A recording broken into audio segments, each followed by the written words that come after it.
Chapter 38. The Exaltation of a People.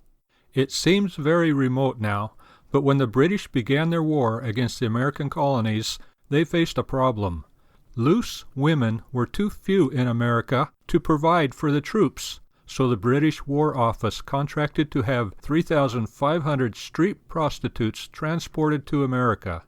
The women of England were mostly unwilling to go at any price to a barbarous land, so Captain Jackson had to fill his quota with blacks from the West Indies.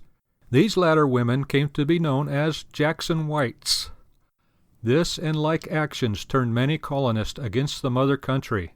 It was noticed that very few Britishers had Bibles, and even fewer used them.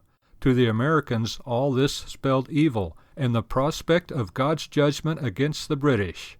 Even Jefferson, far from an evangelical in his opinions, believed that the British were sowing a harvest of judgment. Over and over again, the colonial clergy stressed Proverbs 14:34. Righteousness exalteth a nation, but sin is a reproach to any people. To them it was the Word of God, and an article of faith and life. Washington stressed the necessity of seeking God's favor by faithfulness to Him. Were they right or wrong?